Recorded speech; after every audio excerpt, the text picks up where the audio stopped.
Since we connect behind closed doors, spark this fire even more. No telling where we will be next. Surrender to your rapture, arrest. Lay your head, let the slumber flow. Can't resist, that's why we're thorough. Yeah. La la la la la la.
So we will quickly please be silent so we can start with the roll call.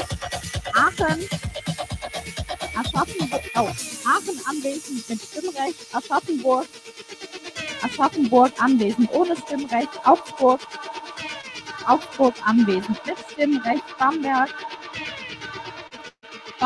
anwesend mit Stimmrecht, Bayreuth anwesend mit Stimmrecht, Berlin HU anwesend mit Stimmrecht, Berlin TU anwesend mit Stimmrecht, Bielefeld anwesend mit Stimmrecht, Bochum anwesend mit Stimmrecht, Bonn anwesend mit Stimmrecht, Braunschweig anwesend mit Stimmrecht.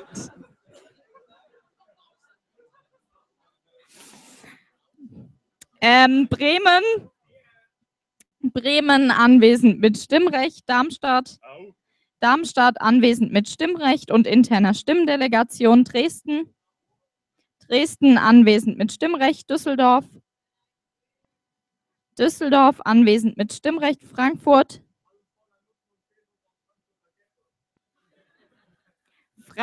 anwesend mit Stimmrecht, Freiburg anwesend ohne Stimmrecht, Gießen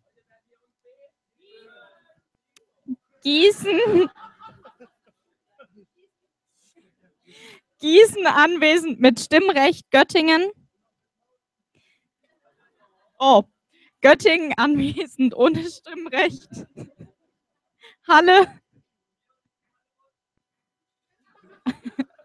Halle anwesend mit Stimmrecht, Hamburg anwesend mit Stimmrecht, Hannover anwesend mit Stimmrecht, Heidelberg Heidelberg anwesend mit Stimmrecht. Jena. Jena anwesend mit Stimmrecht. Kaiserslautern. Kaiserslautern anwesend mit Stimmrecht. Karlsruhe. Karlsruhe anwesend mit Stimmrecht. Kiel. Kiel anwesend mit Stimmrecht. Köln. Köln anwesend mit Stimmrecht. Leipzig. Leipzig anwesend mit Stimmrecht. Lüneburg. Lüneburg anwesend mit Stimmrecht. Magdeburg. Magdeburg anwesend mit Stimmrecht. Mainz. Mainz anwesend mit Stimmrecht. Mannheim. Mannheim anwesend mit Stimmrecht. München. München anwesend mit Stimmrecht. Münster. Münster anwesend mit Stimmrecht. Nürnberg. Nürnberg anwesend mit Stimmrecht. Paderborn. Paderborn anwesend mit Stimmrecht. Passau. Passau anwesend mit Stimmrecht. Regensburg. Regensburg anwesend mit Stimmrecht. Stuttgart-Hohenheim.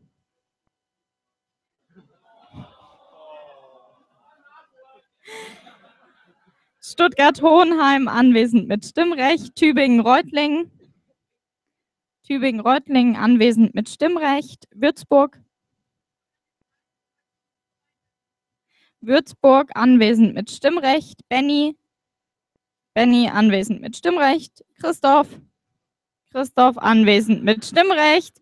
Johannes nicht anwesend. Michelle. Michelle anwesend mit Stimmrecht. Pam.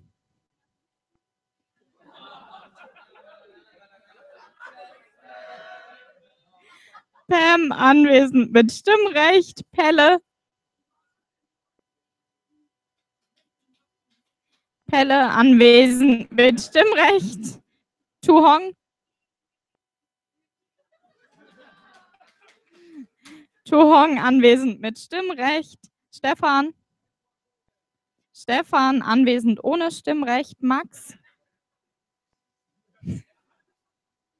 Max? Max anwesend mit Stimmrecht. RLPs.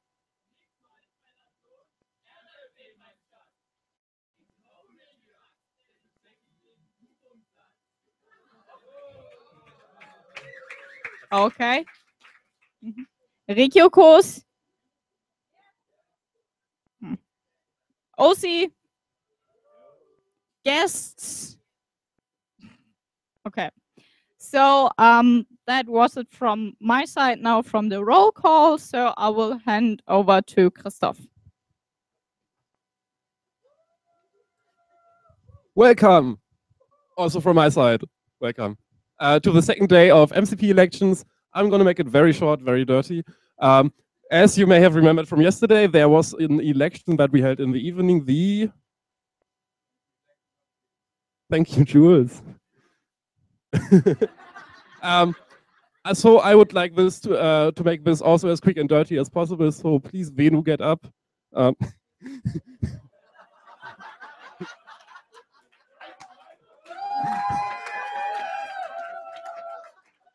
But of course, also Vinny, Miko, and Steve.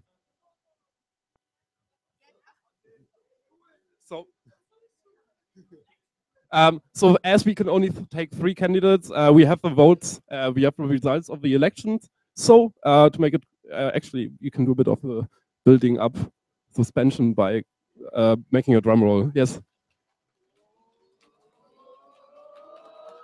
And the ones who made it in the MCP selection committee are Vinny, Miko, and Venu. Thank you very much. Of course, in order to make this official, I have to ask you whether or not you accept the election. Yes.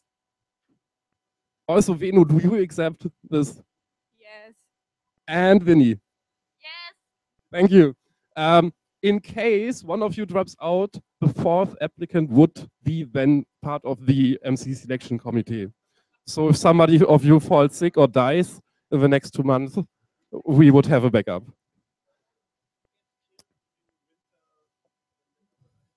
or gets killed. No, that doesn't count, but it might get cold and people freeze. And okay, that was not even funny. As also, again, hi to the people in the live stream. How many people do we have watching this time? 13. It's getting less.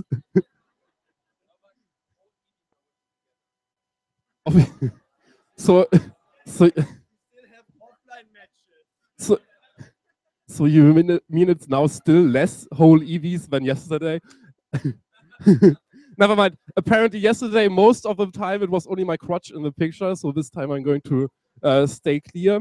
I'm just going to give you a short expectation setting for tonight, what you should watch out for, who's who and who's going to be doing what. And that's going to be it. So what to look for? Let's start with this.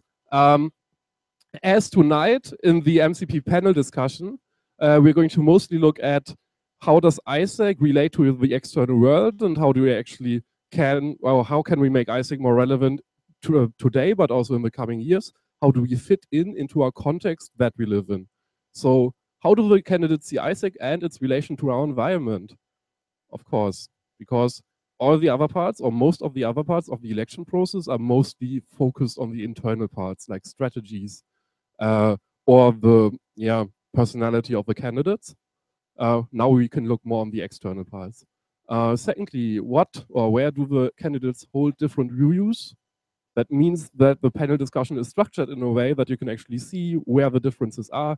Ideally, we'll have a lot of argumentation and a lot of arguments on stage. So it can get heated, at least I'm looking forward to that. Also, and yes, the main thing you should pay attention to is how do people communicate, how do they argue with each other, and what kind of logic are they using. It's not so much about people you agree with from the political views, doesn't really matter, it's rather about who do you think is the best suitable person to lead the organization in the coming year. Cool, what to do? Listen attentively, of course, and you will have the opportunity to bring in your questions. We will do this not in real time, so to say, but if you have a question, just raise your hand. Cozy, that's Cozy. Cozy has a couple of leaves, or a couple of, how do you say, sheets of paper. Sheets of paper that you can write your question on. Please don't forget to write also, yes, your name and your essay, because on one point in the panel discussion, we will, yes, have the opportunity to take questions from the, from the plenary. We will sort them so that we take the most fitting ones. So, but if you have a question, just raise your arm. You're going to get a sheet of paper, and then you can write down your question. Cool? And yes, and please also ask questions. It would be a bit embarrassing if you don't have any. Oh, your host. He has a beard. Yeah, he's old. It's Jules, but not that kind of bearded Jules. It's actually this Jules, and from this stage, I'm going to say goodbye and hand it over to the man.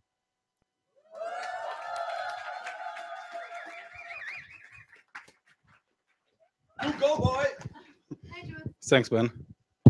Okay. Hey, guys. Hi. Hey, Isaac. So you didn't learn it. Okay.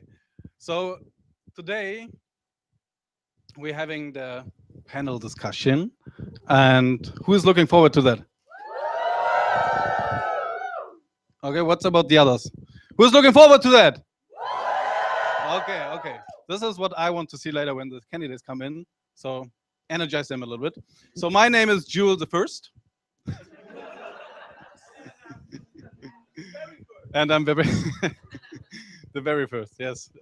Hundreds of years ago, I was born. No, okay. Welcome, Jules the Second. It's always good to see you. Yeah, I'm very happy that I was invited to moderate the panel discussion tonight. And first, who am I? Maybe, is there still anyone who knows me? Except of the MC? Okay, there are some. For the others, I'm Jules. I'm coming from the LC of Cologne.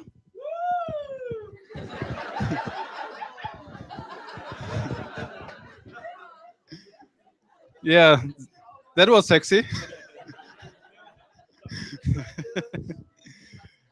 Yes. I was in the 2010, 2011, and later 2012 and 2013, I was in the MC together with Martin Gross. Gross. Gross. Hi, Martin. Was about to say fuck you, fuck you. Yeah, it was. He was even my LCP, and then I was very surprised that he was also my MCP. I was like, damn it, man. Still, this guy? No, it was actually very good. Thank you, Martin, for this great adventure. But tonight, we are going not to talk about me. We are going to talk about what is the relevance of ISAC if you put it in an external environment. And we are going to zoom out a little bit because we were talking about strategy a lot, and we were talking about daily business in ISAC. Everybody knows it. You're on LCP. You have so many concerns about daily business. You're so happy you're on a conference. Finally, you can talk to each other. You finally have a mate who has the same problem than you. But we are taking it a little bit out in the bigger picture tonight. And it's very important that you, as Schnapsi said, you are very focused on that and listen to what the candidates are saying, because it's very important that we link it, because the strategy and also the daily business, this is driving success, but defining what ISAC is the environment ISAC is interacting. So I'm very happy to now introduce you the candidates who will be part of the panel discussion. So let them in and give them a big hand. Alma and Johannes.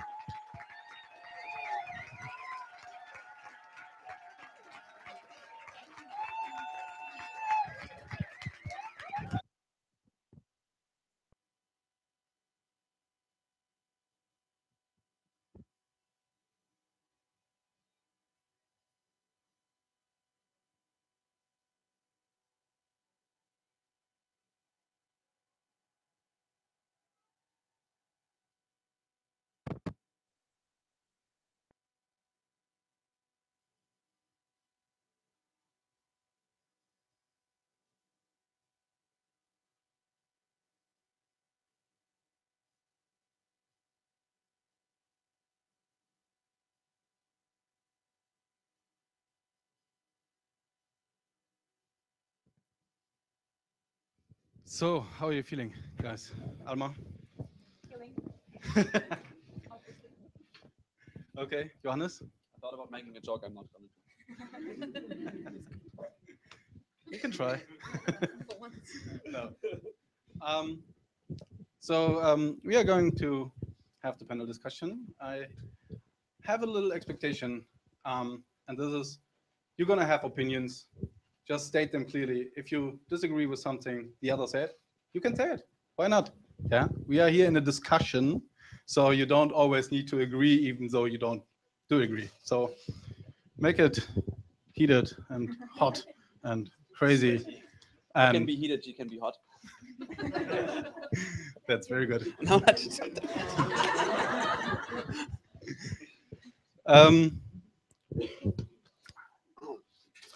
I have a first question for you, and it's going to be a rather easy one. So I would like you to tell me, Alma, remember back when you were making that decision to run for MCP? What moment was it? When was it? And who was the person who supported you in that making that decision? You have maybe max 2 minutes. 2 minutes. Max. This is really long.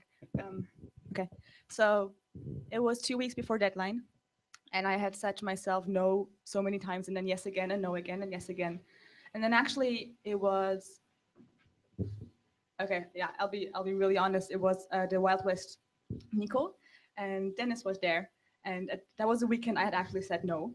And then he WhatsApped me at 3 o'clock in the morning saying that he had a talk with Alex from Darmstadt.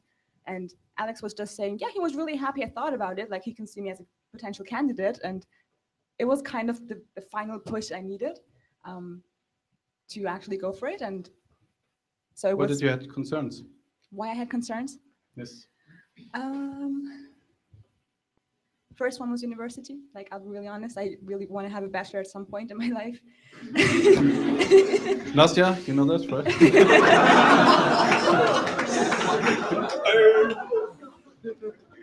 Yeah, and the other point was also, it's kind of intimidating running against someone from the MC. I knew that Johannes was considering it, and we talked about it, so it was fine then. Thank you. Same question to you, Johannes. I had the first. This is really loud. I had the first idea in the closing plenary of NatCo, where I suddenly sat there and was like, "Oh no, no, no, no! The idea is coming back," because I thought it dead beforehand. I kept denying it for the next 2 weeks. Then I went to celebration and had because I didn't have an active training role, I had a lot of free time or organizing time. I talked a lot with Stefan from AI, and he made some very simple statements where I was like, "Oh wow, why did I never see it like this?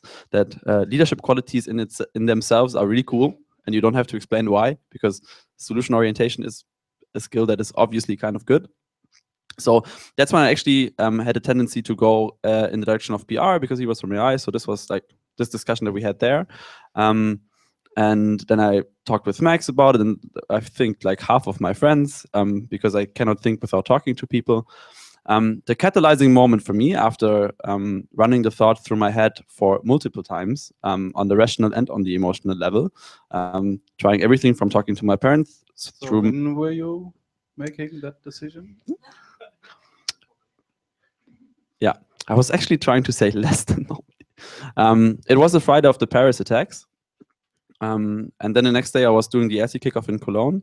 And I, first of all, I was really, I didn't believe the situation. And then when you like go through all the news, because they developed through the day, and then there was this last moment on the SE kickoff, where I got really emotional and passionate around the whole topic, and how Isaac is connected to it. And tried explaining why exactly in this kind of situations, Isaac is the most relevant thing that we can do. 2 more sentences.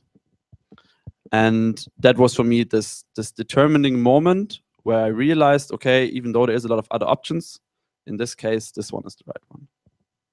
Okay, thank you very much. Who was the one who gave you the last push or supported you the most? Just a name.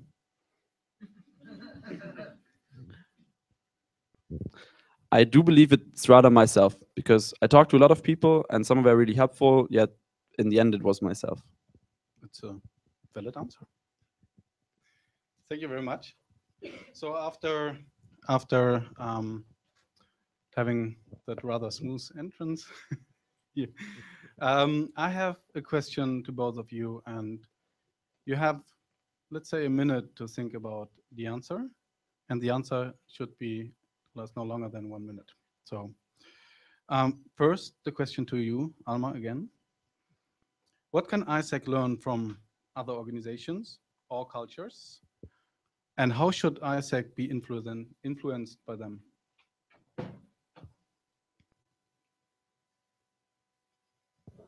I really think that Isaac should learn from the change adaptability of other organizations, big companies, because companies have understood that they will die within like 5 years if they don't go with certain trends that concern culture, concern digitization, can concern like a lot of external factors. And so we should accept that although our vision stays and our product stays for now, it doesn't mean that our processes have to stay, and we have to ask a lot of why we do things and how we should do them. Okay, so you focus a lot in your answer on the economical part, so that other organizations, they have the ability, they are agile, they are changing a lot, very fast, adapting to trends. And you said that Isaac can learn from that, beside all the holistic view on the world, so many different areas we could learn from. So this would be your answer. Okay. Johannes. It's not the same question. It's exactly the other way around. So who, if you think about externals organization, and or institution whatsoever, what you can imagine, should learn from ISAC, and how should they be influenced by ISAC?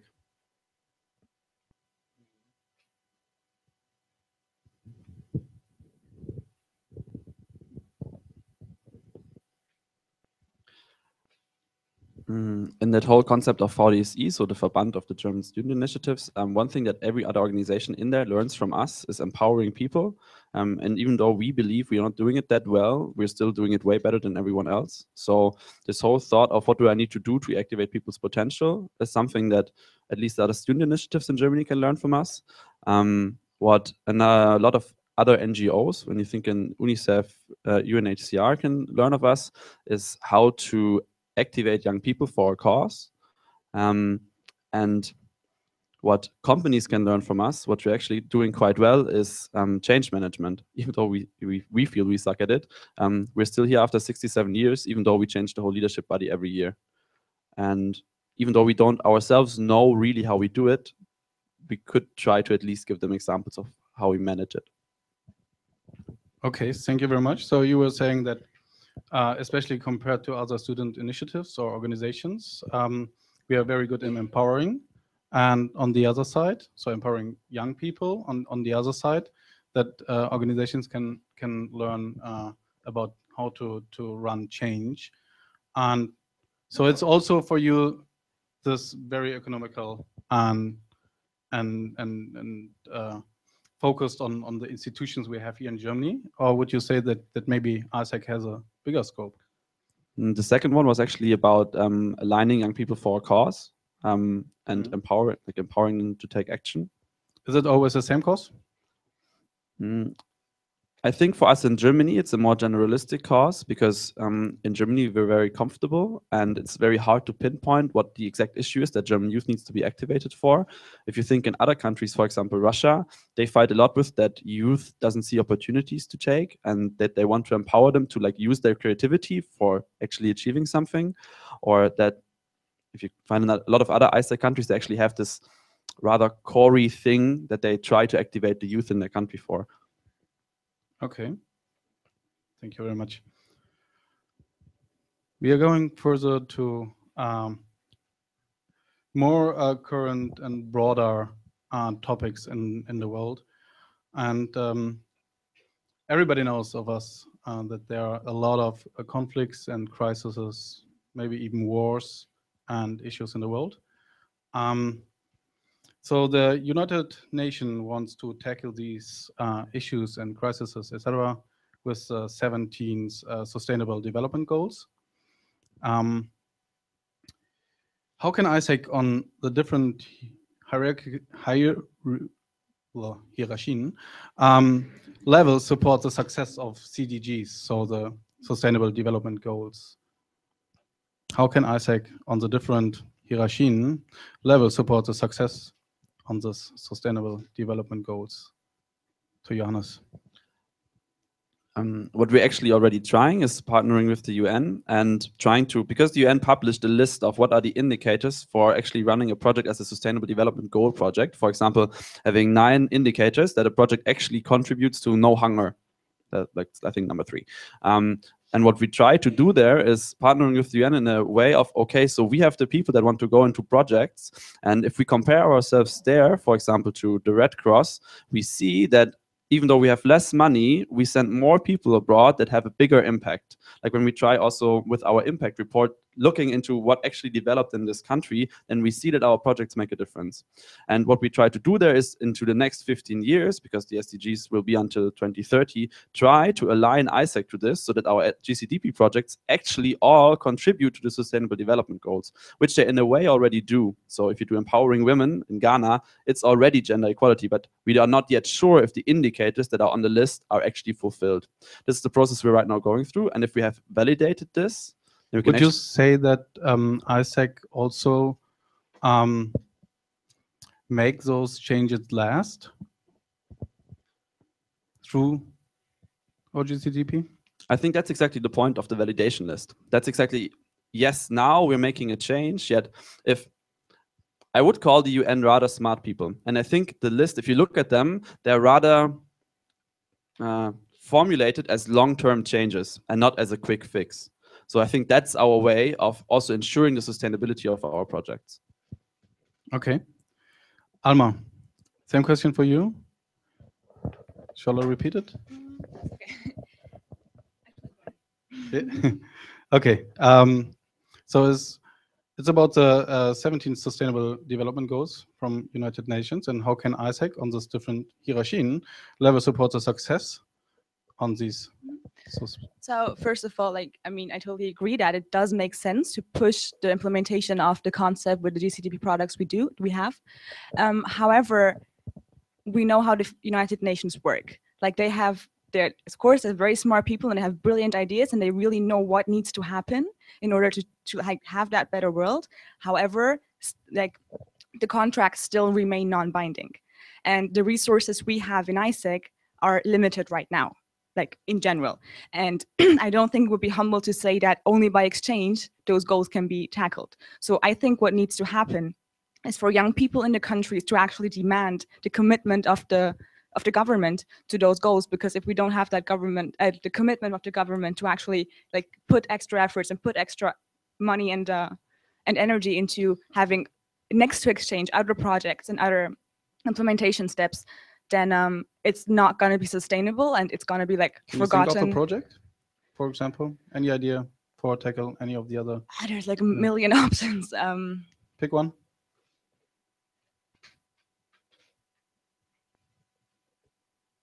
Soup kitchens in a country that actually like suffers from hunger, like using the local population that does cooking, like does food stuff for their economic benefit, to actually help the hunger problem there. Okay. For example. Yeah, why not? Yeah. Would you, Johannes, would you agree to what Alma said? Only partly, I think. Yes, it's true. Sure, the UN is not perfect and contracts are non-binding. Yet, with saying that this, like, I think it's also non-exclusive.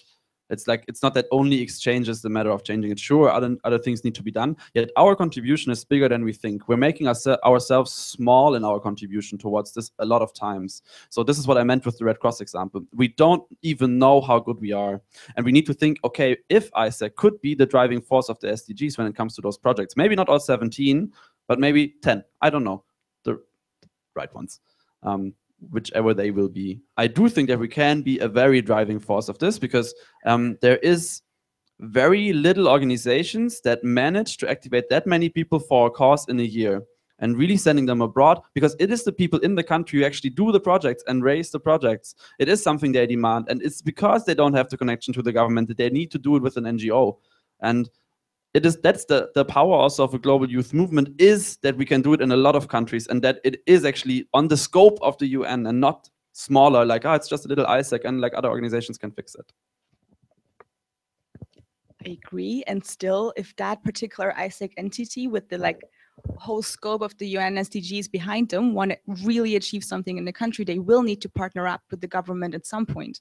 So what they need to do is, next to doing exchange and like next to putting the focus there, to actually have the talks with the government and say, okay, this is a start. However, it's not going to be enough on the long run. This is like in 10 years, it's not going to change, because we also know how government works, and they're going to put certain like barriers in front of development if they're not aligned with them, if we then don't have the talks. Wouldn't you say? Very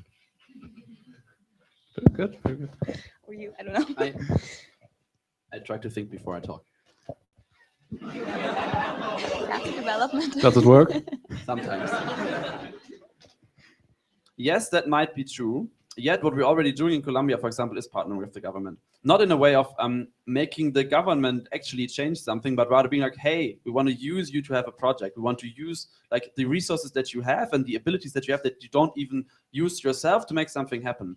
And that's, of course, like ISAC should be kind of close to politics in a non-political way. But yes, I also think like one big changing factor of a society is economy, because that actually drives the culture and drives change, because economics is important in the world of capitalism. And the second one being, yes, governments. Like, even though you talk them down, yes, they are important. Yet this is not an excuse for not doing the other thing. So it is like, if we think of this like into like in the long run, yes, of course, the country can only change if the government agrees, but I think that's not something where we are yet. So we can use the opportunities that we have to actually like just go for it, because then I think also that if those projects are successfully run, then we can be the government part that actually changes something. Okay, but then it's not like, yeah. And in the hope that the SDGs are not going to be forgotten, like for example, the Kyoto Protocol, right? Because otherwise, then again, lose the connection to the government. Yeah, that's the Kyoto Protocol, but for example, the Millennium Development Goals are really successful, and they actually got a lot of people out of poverty. And like, sure, not all, I think it's 7 of them were successful, but on the bigger scale, they were really good. I would like to proceed and dig a little bit deeper. So, to both of you, also, how can you, as an MCP, then shape ISAC's relevance concerning those kind of crises and wars and etc. And maybe think about also the diverse conflicts we have. I mean, or crisis. There is a financial crisis, which is an economic crisis by now, but we have also different crises and conflicts like Syria and Sudan. And then we have, of course, also problems with the refugees. So in general, you as an MCP, how can you shape ISAC's relevance? Johannes? I think for Germany, it's very hard to, as I said, finding one issue. What I think the role of an MCP is to always give the organization the mirror, okay, this is what's happening in the outside world. So I also don't believe that ISAC is in a position that we can stop a war in Syria. ISAC is also not in a position where we can be like, we're going to solve the conflict between Israel and Palestine. ISAC is peace conserving, not so much peace creating, sadly, just because we're way too non-political. So as an MCP, I think your role for ISAC in Germany is to make ISAC in Germany uncomfortable. And not only make ISAC in Germany, because ISAC in Germany represents the youth of Germany. Yes, so the way ISAC in Germany is constructed and run reflects German youth. And if we manage to change the behavior of the people inside of the organization... Okay, considering how many... Sorry for that. I'm not sorry. But considering like how many people are engaged with ISAC compared to how many young people we have in Germany, so would you say it's a mirror? Yes, I do think so, because that's again making ourselves small. Like 1,300, I think we had it today in the morning plenary. We had each and every person that is in ISAC then a circle of friends of around, let's just say 350, because that's your number of Facebook friends that you can actually influence. So yes, it might not yet be the critical mass that is in ISAC, but if we engage 5,000 people already a year, might not be much. It's a very little percentage of German youth, yet that is more than every other youth organization in Germany does, because others are not that engaged. They don't try to change people that much. It's more like, here's a job that you can do in our organization. Okay, thank you. So now I pass it to you. Mm-hmm. It's like, I don't think I would disagree with anything Johannes said. However, I think it's not only about mirroring what's happened to the youth that is now, but to actually showcase as an MCP how you should communicate those matters to the outer world, because we have all those Facebook friends, but if we don't use them in a wise way, and if we communicate them in a wise way, we're not going to get them to be part of this group to be mirrored.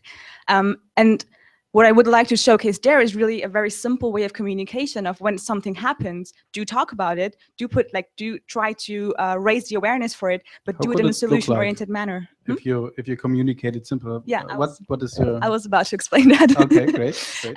It's like, for example, as a Facebook post, yeah, people see something, an attack in Paris, and then they write Facebook posts like, I'm super sad and I'm super angry and I can't believe the world is like that. And it's fine to show emotion, it's fine to state the situation. However, what about adding the output of the reflection? What about adding what could be a solution? Like what could be something that we actually do, and actually encourage them again to talk about it and having this kind of a solution instead of just stating the obvious, non-judging.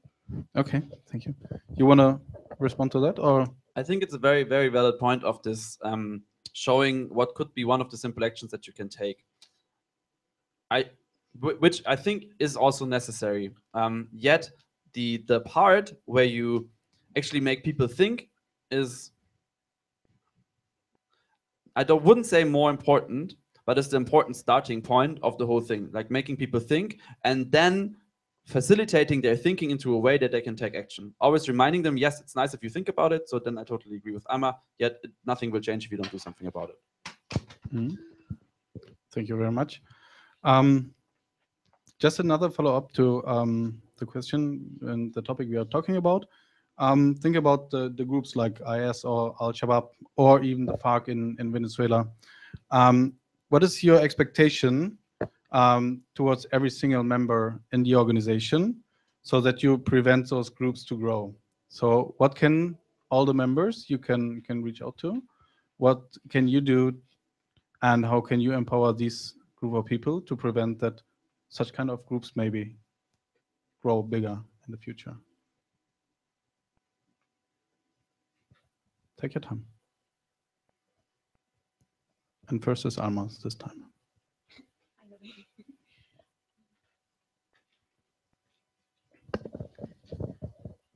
I think a first step would actually to encourage people in a very positively aggressive way, like not just push them, but to actually make them inform themselves about the matters. Because if we're really honest, people know things because they've liked like news feeds on Facebook, but they don't really go into detail. To have the information to make an informed, like to form an informed opinion about matters. And this is the first step. Maybe you want to continue, and then I have time to think. I think what Isaac's role is activating leadership. I think it's about bringing out the 4 leadership qualities in people, because that makes that's what our role is shaped like. And I think you as a person in Isaac, it's your responsibility or your role to try to actually engage as many friends of yours as possible if you think those qualities are actually worth achieving in young people. That's a very abstract thing. That's our role. Yet, surely for solving these kinds of conflicts, there is not one easy answer. Like, providing knowledge is one thing. Like, telling Chinese people something about that they don't have access to, for example, or that you, like, they're not genocide is the wrong word, like their situation with the Muslim people in China, for example. So that's a great role of Isaac, actually spreading information that's elsewhere available in the world. And the other one is, yes, surely there's multiple sources for conflicts. What Isaac does with its projects and also with some of its internships is working on the root cause of those kind of things. For example, hunger, for example, poverty, or for example, no water or clean sanitation, because those are often the root causes of these kinds of conflicts. Okay, thank you very much. I just want to stress a point, and to both of you again, is because you were talking about it's reaching out to the people and influencing them in a positive way, so that maybe neither they or their friends are maybe joining such kind of groups. But would you say that Isaac and all the friends we have and everywhere we can reach out to, that actually we are connected with this kind of people, and are we having a layover here? Or would you say that in a moment, even every single person I could reach out to, and the friends of this person and the friends of this person, and then you would shoot out the target group this kind of groups would have? I do think so, yes. I don't think that we will ever be able to communicate with an organization like ISIS or Al-Shabaab or the FARC or the guys in Nigeria. It's like we will not reach their core, but there is, I think in every country, there's more people that actually have a sense of living than people who actually have a sense of killing. So reaching the crucial amount of those is what we can do. Like the people that are still peaceful. And yes, you never know who's that person that you had an argument with, that in the end, because you once talked to him, doesn't take a wrong decision. Okay. You want to respond?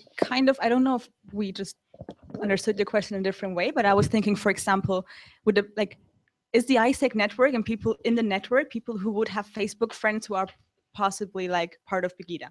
Like, do we actually reach with the communication we offer in our circles? Is there a lot of people who we want to reach out with and actually really shape the mindset and not only stress it and to be, I don't know, like I don't have data on it kind of, but that's kind of an interesting point, because I think we don't as much as we could. Okay. No. I think the whole point of this is what we very much lack in ISEC is internal communication when it comes to these kind of things, like really finding out what's important to the people within ISEC and aggregate these opinions. Also with the kind of content we produce on social media, with the kind of outreaching we do, we always try to tackle strangers. Whereas the core of the things of the core of the movement, so to say, is within ISAC and with the people that had a positive ISAC experience, not only the members but especially the EPs, and tackling them more with our communication of just like use the voice that you have, the knowledge that you gained to connect to people that are outside of ISAC, because just doing it through our official channels, that's not the thing. That's like nobody cares. Okay, thank you very much for your opinion on that matter. I would like to proceed to another question. And again, with Alma, I will start. How would you describe your current worldview, and how will this understanding make you become a better leader? Think a little bit about that.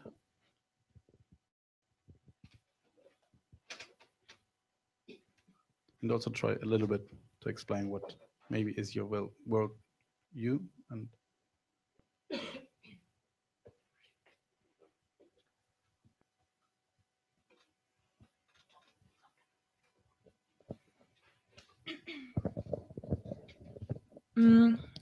Okay, I think describing a worldview would go really far, like doing it on a big scope. So I'm just going to take out 2 try points. to break it down, Yeah. So the first point is, I view the world as what it needs is more of a welcoming culture, and this is like independent from what is happening with the refugee challenge right now. Like, I know how it is to come to a country and be a total stranger and be misjudged for it and not speak the language and everything, and it's not something nice, and it's something that people know how to do, but they just don't do it. And it's things like having to explain people that right now there is no war in Iran. This is like the other point. I'm so tired of explaining people there's no war in my country, because what I would really like to see in the world is an interest of what is going, like what's happening. And that's basically enough. Like, really, I think the knowledge is like the first step to every kind of revolution. And this is definitely what is missing right now. so how does it make you a better leader? Believing that knowledge, again, is the very first step of every kind of revolution. A revolution could also, in this case, like in ISAC's case, be a youth movement, like the massive movement we want to be, and seeing that connection and being driven by that connection could make me a better leader. Okay, thank you very much. I pass it to Johannes. Yeah, my worldview is a very German worldview. My family is very German in a way of I have no relatives whatsoever outside of this country, which is very sad for me because I perceive it as very boring. For me, ISAC basically is a chance to have a window into the world and challenge my German worldview of things, which it already has greatly done. Yes, traveling is cool. Yet somehow I feel that talking to ISACers that somehow share the same values and finding out what they think about their country gives me personally a very much a challenge to my German view of things. For example, last weekend I talked to Dima from Russia exactly about like what he thinks his country is like and what the situation is like in his country. Because I'm in Germany, of course, looking in our media, it's like, yeah, devil, Russia, you're so bad. And then talking to him, it's like finding out, wow, Russia is a multicultural country. There's a lot of youth, there's a lot of creativity. So for me, like shaping this, me as a leader, if you again go into leadership qualities, is being a world citizen. And the world citizen that's not only informed by the news. And it's also being solution oriented. Because if you look into other countries, seeing that how do they actually take action upon the issues that they see in their countries, like, yeah, you're doing more than I do in Germany. Because what I do, yeah, sit around a lot and post things on Facebook. Good. Thank you very much. Would you agree to that, what he's saying, or would you? I would agree. Yeah. I would just maybe like to add one little thing, Yes. is that I don't want to make ISAC small, but even our own members don't talk to internationals as often as they should. Like we tell them that, yeah, we're going to offer you like an international experience and you're going to be surrounded by so many people to do actually what you said. Like what you said is the crucial point. Let's talk with international, let's exchange views through Exchange or through any other channels, but it's not happening. And for me, it's sometimes rather unhumble of very German people to stand here and to talk about knowing how it feels like in other countries and knowing how things need to be when, like, it's not, I believe a lot of people here are different, but uncertain others aren't. Yes, that's exactly my point, because I'm one of those unhumble Germans. Like, and that's how I learned to be less of the unhumbleness. It's very hard because I'm very culturally Germanly raised. So that's a tough thing for me to do. And I will never get the experience that you have when you get brought up in a multicultural environment. Yet the ISAC is the next closest thing to to develop this kind of skill in me, because otherwise I wouldn't have these opportunities. I mean, So how many people did you empower so far to be more open and interested in other cultures and speaking to other people from other countries? 92 plus 17. Not an exact number, but So I think the 92 people that we sent on exchange in Hamburg, those are, I do know that those are 92. Let's make it 86, like, because there's always some Pflaumen in there that don't get it. Then I don't comment on that. yeah. And as I was part of the local committee beforehand and took part in the exchanges we did, that's another 72. And now in my MCVP role, yes, it's a very indirect impact, yet having the control over what we communicate to the outside world. And just if people see a poster of ours, don't do too many posters. It is like they see, oh, cool, there's other cultures that I could think about. And even if it's just that thought, that's the first step. And then you just have to lead nurturing down your funnel. How many of your friends? Out of ISAC? Yes, I do have friends that are not in ISAC. I do know that there's at least one person from the VDSI, Martin Jürgens, who came to our NATCO. We talked a lot about it, and he actually went on exchange to Siberia, just because I talked a lot about him, with him about exchange on this conference. Like, I don't know what to do. Yeah, go on exchange. Go somewhere. Where do you want to go? Russia. Okay, go to Russia. Now he's there. He's really happy. He's really popular, and he says he learns a lot. Great. Very good. Alma? How many people? No, not how many people, but rather you said a little bit more about, like, you like to inform about people, like how you see the world and how you understand the world, because you maybe have access to different kind of information. And so what would you say that in the future in ISAC Germany, so how can you spread that?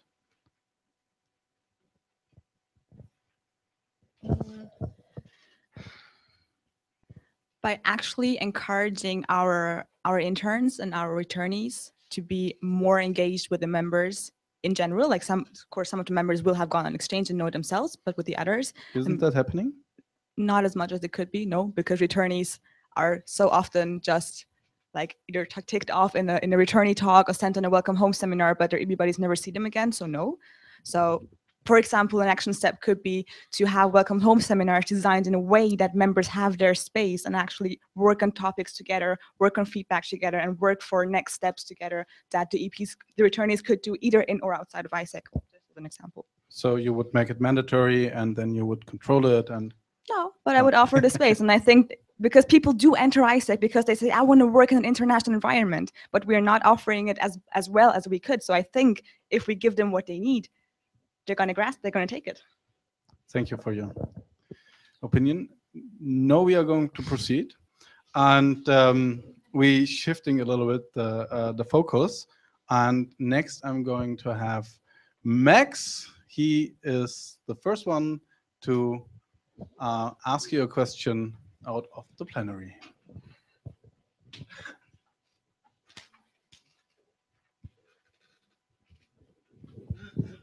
So, I have a connected but slightly different topic for you, and that's entrepreneurship, which is playing actually a quite crucial role in solving the challenges you guys just been discussing about, let it be through technological or social innovation. Now, as you probably know, Europe and especially Germany are very, very far behind compared to other global entrepreneurship hubs like the US, a lot of hubs in Asia. What do you think needs to change in Europe and especially in Germany to make us again a global leader in terms of entrepreneurship? Okay, one thing, Germany is still doing a lot of prototypes in the world, and we bring a lot of inventions to the world. It may not be in the entrepreneurship kind of sense, like doing a software as a service like Silicon Valley does, but in general, we still invent a lot of things. Might not be like this world view of entrepreneurship, but we're still good in this. What we have too much of is regulations. In Germany, it's very hard to fail, because when you fail miserably. There should be more freedoms in regulations around, like, how to found a company, what kind of documents you need, what kind of hiring mechanisms there are for a startup environment, and also the possibility to get easier access to capital. Because yes, that's something that's keeping German startups back a lot. This kind of entrepreneurship, like, they just don't get the money because the rules in Germany are just too tight for people actually to get access. should I? Yes. Okay, I would definitely agree. And adding that, a reason why I could imagine it's not as great in Europe is that people here still have a very great sense of safety, and it's much safer not to be like in this innovation part, but to work in something that is already there. And but yeah, like making the regulation softer would already actually be a good step in giving them the safety to try something new. So would that make them feel less or give them a less need for safetyness to deregulate? Yeah, sure. If they don't have the impression that they're going to lose all their money and like everything is super taxed and stuff like that, then surely. Okay, so the personality of the Germans. So you would say just by deregulation, you would say that they are more open and more risky, becoming more risky, or is it okay? Please, I want to Johannes. say something.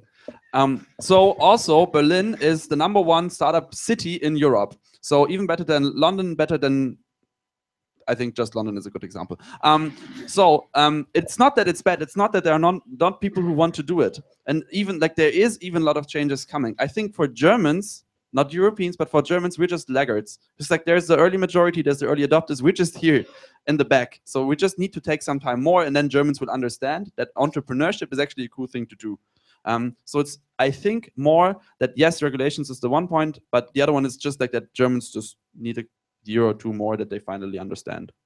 Okay, just to clarify, because you said that there are only the late bloomers, or you say how they called, in Germany, but I mean there are a lot of people directly going out to get the latest technology, the latest modern devices you can have on the market.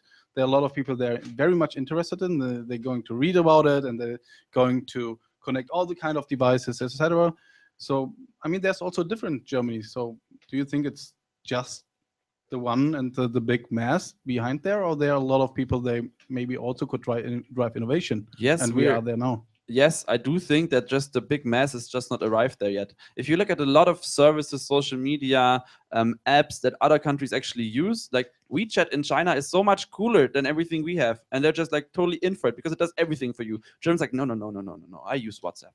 Just got used to it. I will use it for another 5 years before I accept something new. Yes, there is like this early majority of Germans who are like in for it at the beginning and like, I want to try this newest service, the newest app, the newest cool thing. But the majority like is just not interested, because Germany is a country where you have marginal improvements to things. You don't make the big leap and try to take a big risk. That's not the mentality that we have here. Okay, you want to respond anything to that? Maybe only add that it's also a matter of generations. So in the last, like this generation, and maybe even the last generation, like 10 years back, people, like young people, have started to get bored of the system. So it's not like no one asks the why. I think there's a lot of people already responding to it with like a critical view. And but however, as it has already started 10 years back, like it's not that only now the startups in Berlin are booming. I don't know if it really will happen in 2 years. I pass it back to Max. So, well, depending on the survey, Berlin might be the top one in Europe.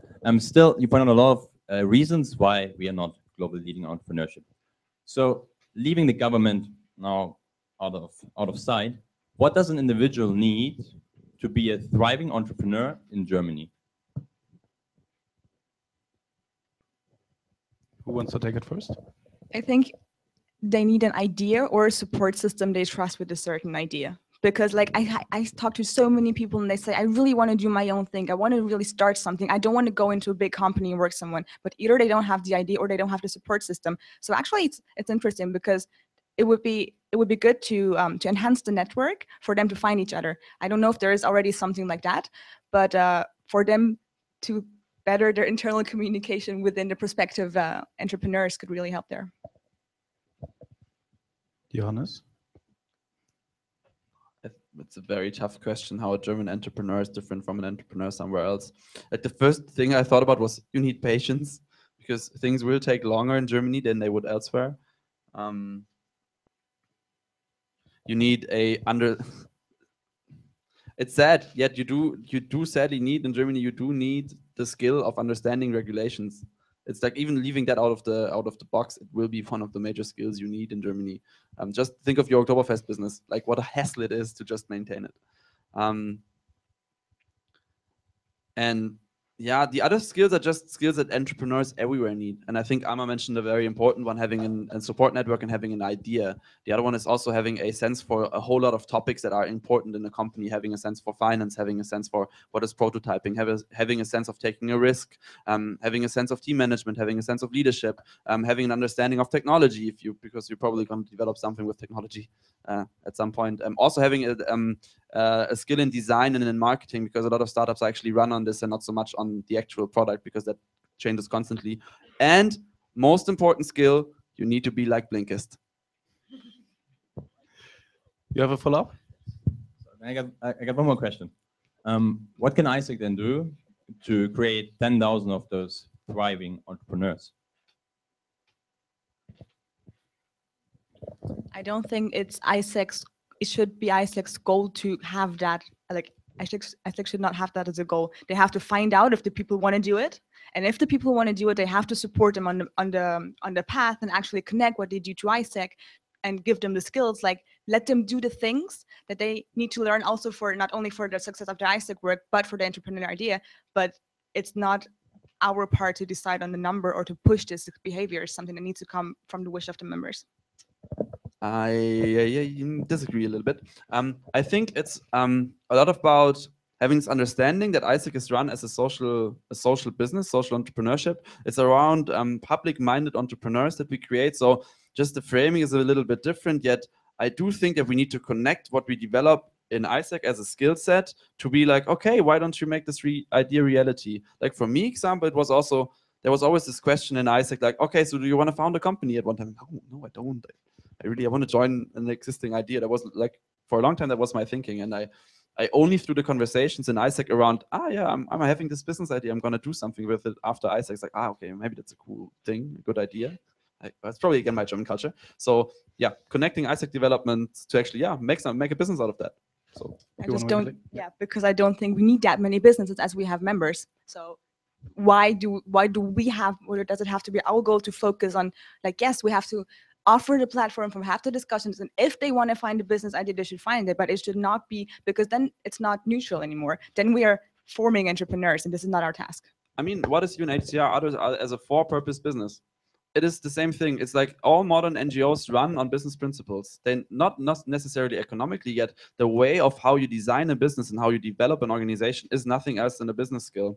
And I do think also that changing economy is a big lever in changing society. So yes, it should be one of our goals, actually, developing those public-minded entrepreneurs. Yes, if they go into an NGO later, that's also cool, because they will be able to use the same skill set.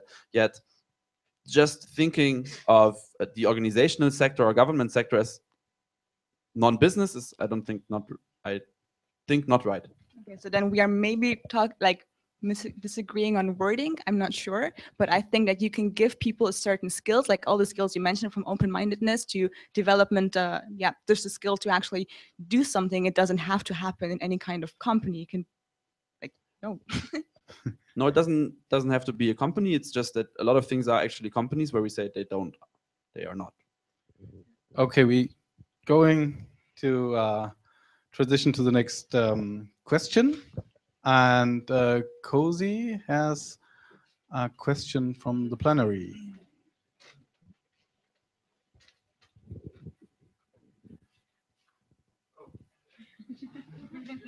Oh God. Hi, Benny, MC. My question is, when we reach a critical mass, we start changing societal norms. And with that, we will enforce new form of conformity on people, right? So is that morally acceptable? I think the conclusion that you draw that we're building new norms and people are the same is not right. It's exactly this kind of living diversity and being different, and the openness of the Isaac as well, qualities as values, that I think make the slight difference in what you just said. Yes, we want to make a lot of Isaacers and we want a lot of people to say, I am an Isaacer, yet they will still be totally different. First, Alma. And I don't see conformity being a bad thing if a certain mindset of change is part of it, and it doesn't say it against it. I actually do think that conformity is a bad thing, because if you have a lot of conformity, you will produce the same results a lot. It's this matter of diversity. You meant something else with conformity, right? Because if we say that we want to have like for example, our leadership model, we want to see it in really every young person, then that for me is already conformity, because someone else might want to have a much more critical value, just a totally different focus to see on people. So we are creating conformity. Benny, you have a follow-up question on that? No. Oh, he looks so happy. So we have a second question from the plenary. Hello, Jules Regiko. Do you believe that ISAC would be a better place if we had a bigger reach? Why? Which issue would we tackle, or which issue wouldn't be there if ISAC would have a bigger reach? And following up on that is, do you believe that ISAC, that exchange can do well, like for real? Can you repeat the second part? Do you believe that exchange can change the world or save the world, like for real? Do you truly believe in that? You mean ISAC in Germany as the reach, or do you mean ISAC like on the if globe? ISAC as an organization, because we're on global scale and global issue. For example, I don't know, every issue you discussed, do you believe it still would be there if ISAC would have been bigger before, maybe, or something? Just discuss it. A very smart person today told me that ISAC, like if at some point we make it to be that big and to reach so many people, at some point ISAC actually gets redundant, because we want to get people to be at a certain way of living. We don't want to send them on exchange. We want to tell them to go exchange on themselves. It's not that they need our services in that part. Like now they need our services, but it's not our goal to like enforce our services on anyone, right? So yes, it would change a lot if we would have that massive reach. It might even make us disappear, but in a good way. And I truly believe that exchange can make the world for the better, not for the sake of exchange, but for what it teaches people. And I don't think I don't know. I thought we agree. Just to pick on that. So you say, okay, maybe in that one point we make ourselves redundant. What would you say is ISAC then doing afterwards? Finding another purpose? What could it be? How would I know? Because I don't know how the world is going to look like in 20 years, but I'm sure there's going to be something, because humans always know a way to destroy stuff. So we're always going to have a reason to fix it. Can I pick up on this? Yes. So yes, sure. I do think ISAC will not be non-relevant or non-existent anymore. We will not dissolve because we have achieved our purpose. I also think, do I take you too literally again? That's fine. Okay. I do think that peace and fulfillment is not a eternal state. Like once it's there, it will like still try to dissolve. This is like this, how do you call it? Forgot the nice word, like dissolving, current steady dissolvement of things. So it's the same with culture. Like ISAC still needs to be there as a constant reminder. Picking up on the issue thing you had, like what should be the issue that ISAC is actually advocating? It's again, leadership qualities. And because we believe that if we develop those 4 qualities in young people, they will do less shitty things that they always come up with. So in the end, ISAC, like this core of developing leadership qualities in people, okay, let's not say for eternity, but at least for the next like 15 to 20 to 30 years, it will probably stay there at the core. And then our issues will be the SDGs. And yes, I do believe exchange is a crucial element, even though we currently have discussions around how can we develop those leadership qualities differently. But I do think like getting to know other cultures and other people, yes, it's a crucial element of this whole journey. You have a follow-up on that?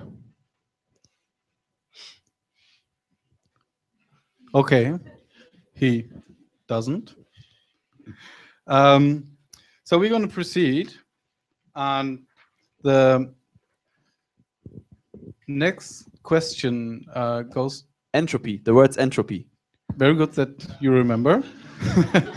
Thanks. This will save our life. We're going to have a question for you, and you need to discuss, because you both need to create a common statement together. together. Yes. So you can use the flip charts and maybe the board here.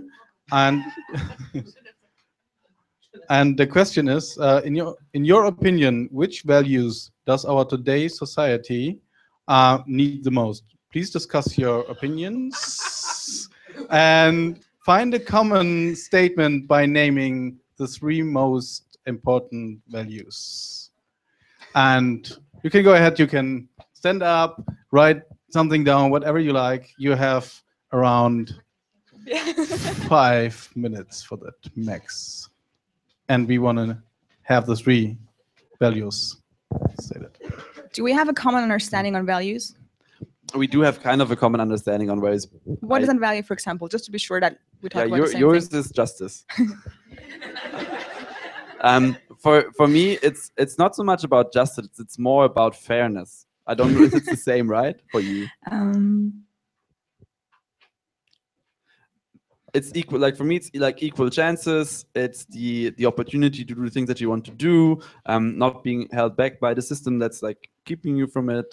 But for me, like, it's also not being judged within a society. Like, it's not only the legal aspect, but it's also the fairness within a social system. But I don't know that we agree. Fair, like in a like in the context of equality. Yeah, that's good. And one thing that's like important to me, or what I think is important to the world, is solidarity. Not only like I'm treated fairly, I'm good, yet also having this sense of, okay, I want other people to have that kind of environment too. And what would you say about adding solution orientation as actual value? Not result orientation, but solution orientation. Because like for me, a lot of things would be in the word, like positivity would be in the word. Kind of even happiness would be in it, because for like solution orientation is not only meant functionally, but 3 you said, right? Yeah, you need to agree on 3. And we got 2. We got 2 down. You have? So I think. Yeah. Others already 2 ones of the fairness- most fairness- important values the society needs today. I think we have 5 minutes to come up with the most important values. So I think So you choose the easy way. No. Okay. I think both Alma and me have a very clear understanding of what we think is important values to us, and with this also what we think will form the world. At least that's what I know Alma like. Would being you very agree on that? valuable. what he Alma? said. Okay. We talked about this before. The third one is solution orientation. Yes, yeah, something with action is probably good. Yeah, because justice is like the state, solidarity is the feeling, and now we need to value that makes them do it. Yeah. Yeah, there's probably a nicer wording for solution orientation, yet I think it's Yeah, I it's think good. there's nicer wording, but Yeah, but okay. they're in this direction of Okay. like also striving for excellence. It's also like going in this direction. It's like But you can strive in excellence yes, for really yeah, stupid yeah, things. that's true. I'm very excellent at being non-excellent. I suck Very on a good. very Okay. high level. Just to recap, the first one, did you agree on fairness or justice? What was it? How do you want? More of the understanding of the feeling. So I'm just gonna write down justice because it covers it for me as well. So maybe there's a 1, maybe 2, solidarity. We even have the same wording. Good choice that I start writing, right? Because I have a very pretty handwriting right now. And the third one is I go with solution orientation. We at least have the same understanding. That And we can explain it in other words if people ask us to. So. yes, we would explain it in the same way, like always coming up with a solution to challenges, being very positive about change, striving for a better situation in the future, right? Yeah.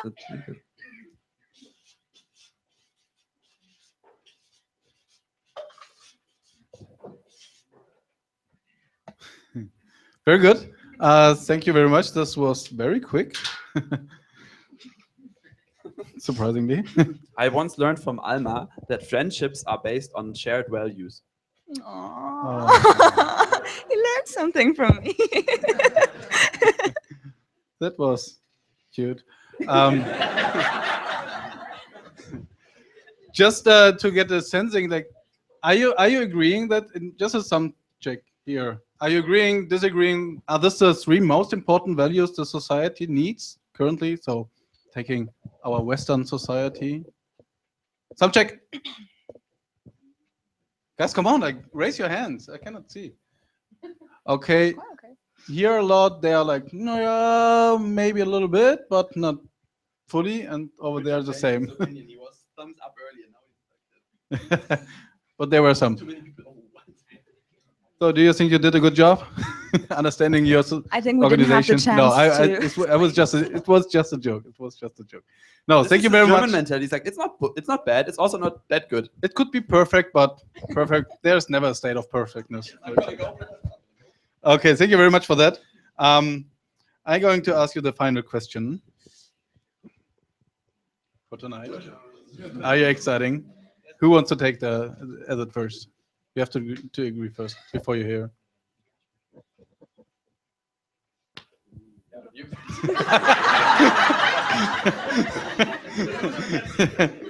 I go was first. about to ask that.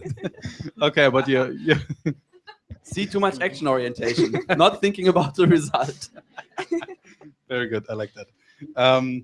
Okay, since one of you is hopefully becoming the next MCP of ISAC in Germany, and we are talking today about all the external perspectives and the environment ISAC is in and interacting in. My question to you is, what kind of MCP does ISAC in Germany needs in the generation 16-17, and why? I thought she's first. Okay, she won. Okay, you confused me. You finally did.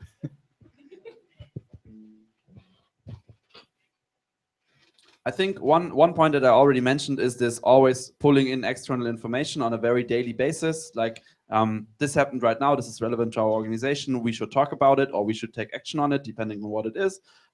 So that's the role of an MCP. It's a basic task. It's reading the newspaper on a daily basis, not only reading it, but sharing it with your membership, or at least your MC team. And the other one is to form agility and to form like simplicity and customer-centric ISAC. I think you need to be always aware of the things that could change in the future. And with this, you need this kind of long-term picture that you form and that you always have as a focus point of, okay, this is what ISAC could become in the future, like let's say 2020, and then work towards it. And then you can like decide on the speed of which you want to go there. So it's awareness for trends, like not on this like new spaces, but on this, okay, what is the organization developing into? And why? Very good, thank you. I pass it to Alma. I believe the MCP 16-17 needs to actually connect the entrepreneurial mindset that is working quite well in the organization with the understanding that the relevance that we can have, like we are striving for a common relevance. However, every single member can still have their own relevance at the same time, and it can be something completely different, and it's still aligned, as it's still like going for the bigger purpose. So like having that roadmap, certainly, like we do need a roadmap that is agile and everything. However, we have to also encourage every single individual to go the same planning process for themselves, because they're not going to be in ISAC for 5 years, but we still want to have them as relevant members of society in 5 years. Thank you very much. I would like you to give a warm applause to the candidates.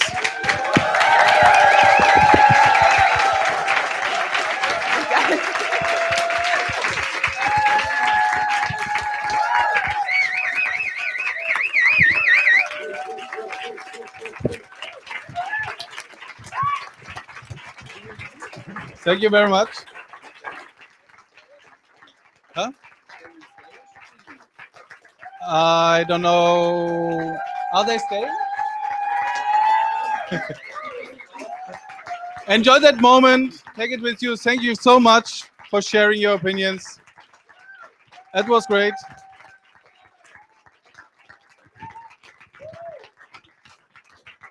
Thank you, guys. Who's next? First, just how did you enjoy the panel discussion? Let's make a quick sharing. So let's go here. Someone, what did you like the most? What was maybe a point you took from that panel discussion?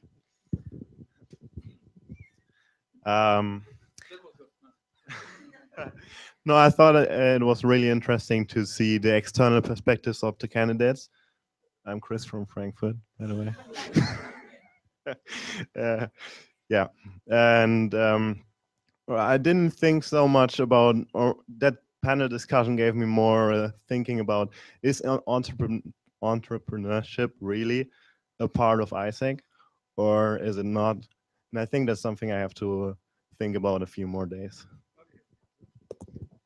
Thank you very much. Let's take another opinion from here. Let's go here to you. First of all, it was really interesting. Sorry, Silvan from Münster. It was really interesting because both of them are fucking smart. And in this moment, it reminded me again that the discussions that the both of them were having there are missing a lot in the daily basis of ISEC. And I really see that in my daily ISEC operations. And yeah, that's something that I need to think about in the way I lead my ISEC. Thank you very much. I totally agree with you and that. So remember, we came from why did they make the decision to run for MCP? We were going over to talk a little bit about direct external perspective, what kind of organization should be influenced by ISEC and which organizations or cultures or whatsoever should influence ISEC as an organization. And we were going to a little bit more broader perspective and having worldviews on crises, on wars and conflicts and issues. And Max brought in the very good question about the entrepreneurial character of the organization and how the candidates see Europe as an innovative society and how that should maybe change or not, and how ISEC could play a role in that.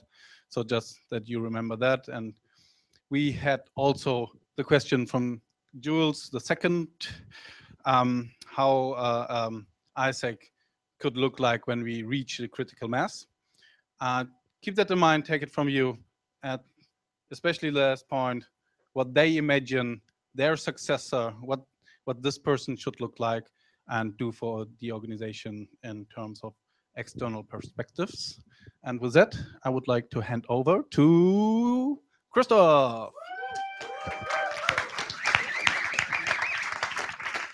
Amazing. Now, before we go into a short 5-minute break before the evening plenary, I would like to thank the person that made this evening very special.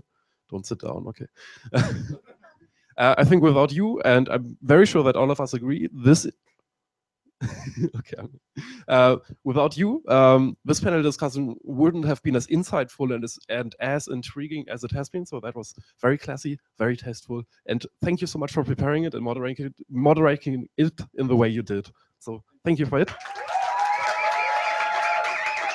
And of course, we have a present here. You, of course, are now a member of the Generation Stand cup holders.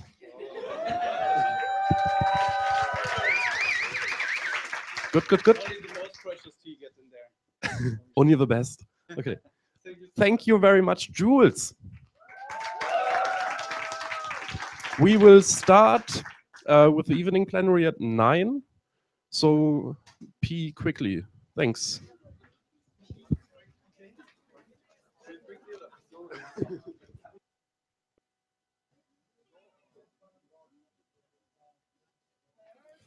So my dear visitors and follower of the live feed, we're back tomorrow for the final speeches and afterwards for the announcements. So tune in tomorrow again. I will post the exact time and the links for the view in during the night. So see you tomorrow. Have a nice evening.